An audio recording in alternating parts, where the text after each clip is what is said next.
Welcome to the Explainer. We're going to jump right into this one today because the mystery we're breaking down is, well, it's honestly equal parts terrifying and fascinating. We're looking at a classic case of what happens when the mundane absolutely collides with the supernatural. We're dissecting a deeply unsettling narrative here, one that involves an abandoned house, a completely stolen identity, and a mother's ultimate test of survival. We'll be analyzing the timeline, the psychological red flags, and the dark lore behind this whole chilling event. So get comfortable because this breakdown is literally going to keep you on the edge of your seat. I really want you to genuinely think about this for a second. What would you do if the person sleeping in your house, the person wearing your child's face, wasn't actually your family member? It's a deeply chilling hypothetical scenario, right? It just strikes at the very core of our fundamental sense of safety. I mean, you lock your doors at night to keep the monsters out, but what happens when the monster is already inside, perfectly mimicking someone you love? Keep that terrifying question right in the back of your mind as we start to unpack the facts of this incredibly dark case. Section 1. The unsettling new house. Every good mystery starts with a change of environment, and this one is absolutely no different. After a long, exhausting search, a family finally moves into a newly rented house. It's perfectly located, really close to the daughter's school. Everything seems ideal. But Annie, the daughter, gets assigned a room at the back of the house, and her window looks directly into a creepy, dilapidated, abandoned building. Now, the tension escalates rapidly here. Night 1 is just your standard moving chaos. Annie complains about the room, but her mom dismisses it. But night 2? That's when the anomaly occurs. At 9 p.m., Annie looks out her window and clearly sees a strange figure standing in the upper window of that abandoned house next door. She panics, calls her mom, but again, her mother completely dismisses it as, Halloween pranks and horror movies. And, well, this dismissal leads directly to night 3, where a frustrated Annie decides to take matters into her own hands. Section 2. Trapped in the dark.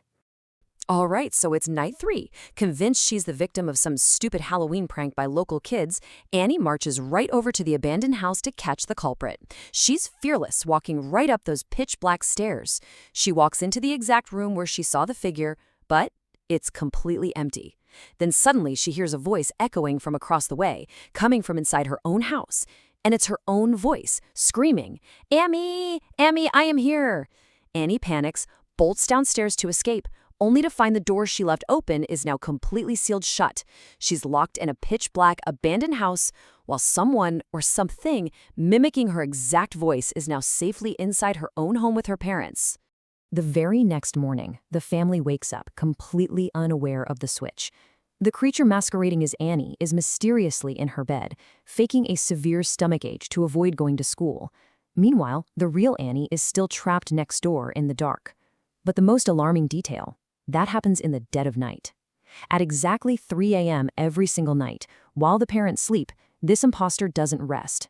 It sneaks out of the house to hunt, returning just before dawn to slip right back into Annie's bed. Section 3. The imposter was in. We're shifting gears now from a ghost story to a terrifying psychological thriller. I mean, if you were in the mother's shoes, living with a creature wearing your daughter's face, you'd start noticing the stark differences pretty quick. The real Annie is fearless, has a normal appetite, and absolutely hates dolls. But this fake Annie, she's constantly lethargic, faking stomachaches to avoid normal life. She outright refuses to eat human food at the dinner table and just carries this eerie, distant aura. For 4 whole days, the mother observes this chilling behavior.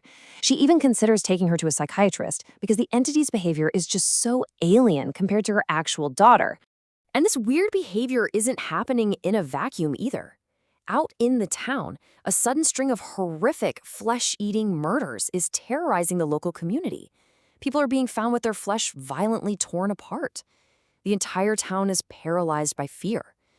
And the truly terrifying truth the mother doesn't know yet, the apex predator causing this absolute carnage is currently sleeping under her own roof, right in her daughter's bedroom.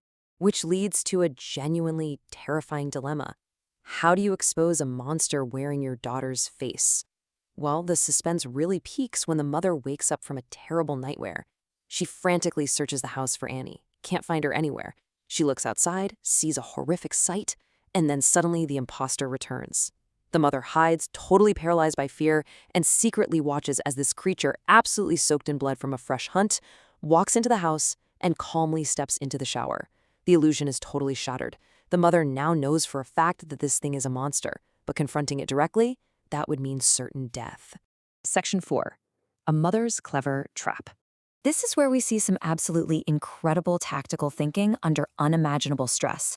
The mother doesn't panic. She relies on her maternal instinct and that deep, intimate knowledge of her real child to outsmart a supernatural predator. She calmly waits for the creature to finish showering, then tells the imposter that the father is sick and she needs Annie to ride with her to the pharmacy. And the creature agrees. So during this incredibly tense car ride, the mother sets her trap. She casually brings up fake memories to test the entity, talking about how much the father misses Annie's childhood. And then she drops the bait. She asks, "Remember your favorite doll, Sarah? You wouldn't even sleep without her." Now we, the audience, and the mother both know a crucial fact here. The real Annie violently hated dolls. She never owned a single one in her entire life. But the imposter, who's just wearing Annie's face but lacks her true memories, doesn't know this at all. The tension in the car is just agonizing as the mother waits for the response. And then the creature smiles and says, "Yes, I remember. I loved that doll so much." Boom. The trap snaps shut. The creature has instantly irrevocably exposed itself as a complete fake. Once the imposter confirms that lie, the mother executes her plan with just ruthless efficiency. She immediately jumps out, locks the car doors from the outside, trapping the entity. Then she rushes to the boot of the car and grabs a bottle of petrol she had secretly stashed away. Ignoring the creature's pleas and its attempts to mimic her daughter's voice one last time, the mother pours the petrol and literally burns the imposter alive inside the car, destroying the witch and ensuring her real daughter's safety. I mean, it's swift, it's fierce, and it is incredibly decisive. Section 5. The Witch's Dark Origins. So now that the immediate threat is neutralized, what exactly was that thing? Well, following the fiery execution, the family rescues the real Annie from the abandoned house. And in the aftermath, an old neighbor uncovers the dark historical lore behind the property. Long ago, that abandoned house belonged to a woman revealed to be a chadal, which is a demonic flesh-eating witch. Just like in the present day, she was responsible for a whole series of gruesome, flesh-tearing murders in the area. When the angry villagers finally caught her, they locked her inside her own home, sealed all the exits, and literally left her to starve to death. She died in pure agony, leaving behind a vengeful spirit tied to that house, just waiting decades for the perfect opportunity to steal a new face and resume her hunt. Which honestly makes the real Annie's survival all the more miraculous. For 4 harrowing days, the real Annie was locked inside the exact same house where the Chadial originally starved to death. Annie actually managed to stay alive by solely drinking tap water from the kitchen sink. Think about it. Had the mother taken even one more day to figure out the puzzle of the doppelganger, Annie likely would have shared the exact same fate as the witch who stole her face. So what's the ultimate takeaway from all of this? Well, the family didn't wait around to see if the spirit would return from the ashes of the car, that's for sure.